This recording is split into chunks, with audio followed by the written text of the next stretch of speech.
going on, everyone? The Phoenix Suns seem to be absolutely imploding and seem like a real mess. Obviously, all the sovereign thing and that whole situation doesn't help, right? Yesterday we had media day. The Phoenix Suns media day just didn't go very well. It seemed like an absolute disaster. It was just a real mess. Spirits didn't seem as high as they usually would be for a day like that. A lot of interesting stuff that was said and that went around in general. And then, of course, you have the whole Jae Crowder situation, right? He's not going to training camp. He wants out. The Suns want to trade him. They're trying to, say it's only because, they want to upgrade the roster and they want to move Cam Johnson into a more prominent role because he needs to be paid. But we already heard all the reports about Jae Crowder and what was going on in the Phoenix Suns organization, all the drama and issues in the locker room, stuff like that, him not being a locker room guy. Last year was an absolute disaster for the team. They just completely fell apart in that Game 7. And I'm not even talking about getting blown out. Obviously they got completely back of the barn, woodshed beat down against the Dallas Mavericks. But not even that. I'm talking about all the stuff that went on behind the scenes.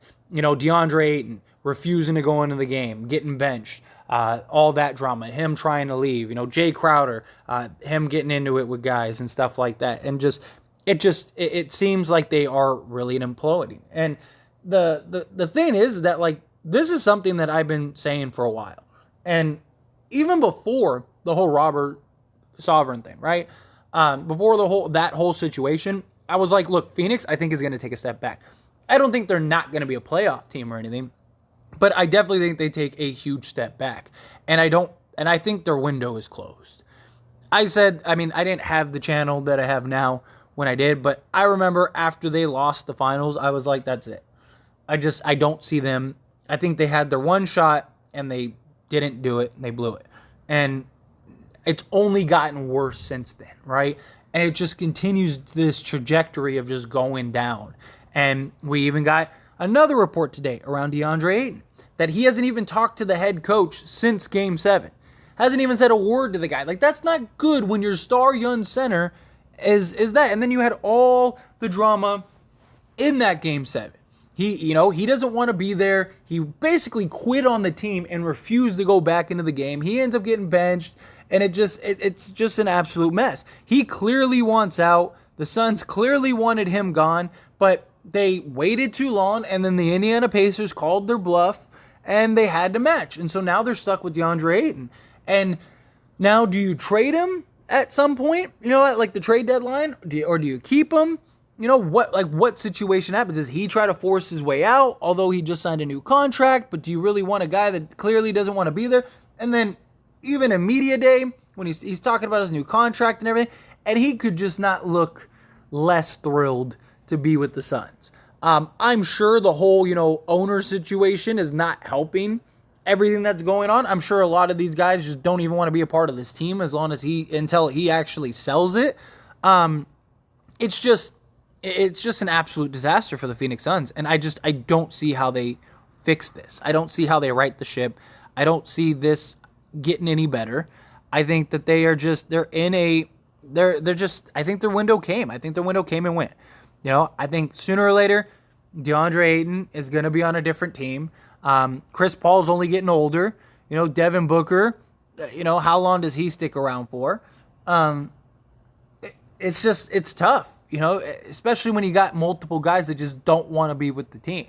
Now, Jae Crowder's a lot easier to move and just digest his departure. But DeAndre Ayton, that's a tough loss.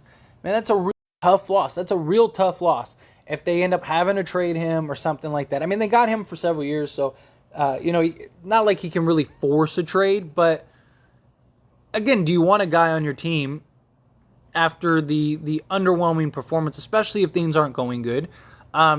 If things aren't going good during the regular season, does this team continue to implode? Does Chris Paul get, pissed off and just start screaming at everybody? Does Devin Booker at some point want out? Does DeAndre Ayton say, I'm done, and start trying to force his way out of Phoenix? And they can't just trade him anywhere. That's the thing, too, because at least this year they can't, because DeAndre Ayton has veto power on any trade the rest of the season. So he could force his way to any team he wants in that regard. It's going to be really tough. It's going to be a long, long season, I think, for the Phoenix Suns. I think they're going to have just quite the mess on their hands. I mean, what the conversation and narrative is going to be all season long. Good, bad, and ugly. It's just, I just think that it's just one of those years. It's just a bad year for the organization. They still have a ton of talent. They still have a really good quality team. They still got really good young guys and stuff. Like I said, I don't think they just don't make the playoffs or anything like that. But I don't think that they're the 1 seed. I wouldn't be shocked if they're like the 5th or 6th seed. I really wouldn't. I just think you got a lot of young, hungry teams.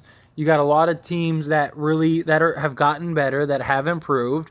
And the one team in the Western Conference that just seems to be falling apart at the seams are the Phoenix Suns, and I think that they take a step back. I think they take a huge step back. I think their window is closed as far as winning titles, but you never know. I mean, I don't think they're a bad team, and maybe everyone buys in. Maybe they figure it out. Maybe they're able to trade Jae Crowder for something solid. I don't know how many teams are willing to throw a bunch at Jae Crowder. I wouldn't be shocked if the Phoenix Suns end up having to buy Jae Crowder out. Because again, like, if you can't find a deal for Jae Crowder, what do you do?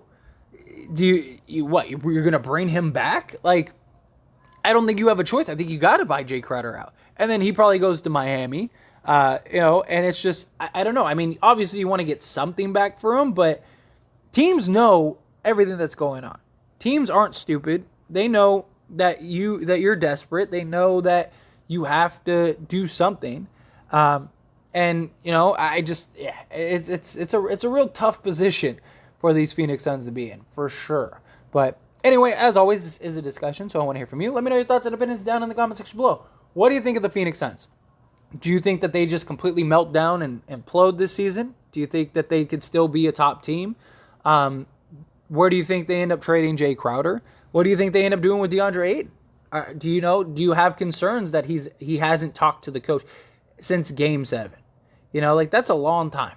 And after all the drama and stuff, he just does that. Does media day concern you with the things that he said and the way he just seemed like he wanted to be anywhere else but the Phoenix Suns? He's wanted to go. He was willing to sign with the Indiana Pacers. He doesn't want to be with the Suns. I mean, he's made it clear. The Suns have made it clear that they don't really want him. They don't really like him. It's just, I don't know. I definitely see some changes very soon, very, very soon. How you change this and correct it without having to make some drastic changes, making some moves. Obviously you need Sauver to sell the team, stuff like that. I think that would breathe some new fresh air into the organization, right? Especially if you get like a, Jeff Bezos or somebody, like some billionaire that's willing to pump money and try to make this team a contender. I think that would be huge. Of course, I mean, look at the whole Clippers situation, right? With Donald Sterling, right? Soon as Steve Ballmer came in, big basketball fan, all his hype. They go and make some changes. They go get Paul George, Kawhi Leonard. It just completely reinvigorated that franchise. And I think that's what this Suns team needs. I don't think it needs as much as the Clippers did, because you do still have Chris Paul, you still have Devin Booker, you still have Mikal Bridges, you still have, Cam Johnson if he really does step into a bigger role. You have a great core, right? So, but I think you move off of Ayton. I think you move off of Crowder.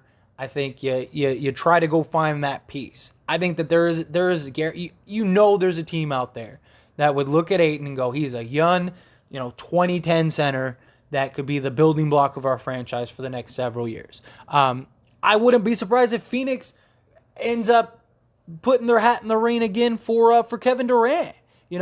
If the Brooklyn Nets start falling apart this season and start imploding, or let's say next offseason, they don't win and he wants out again, Phoenix Suns can get right back into it, and now they have DeAndre Ayton to trade.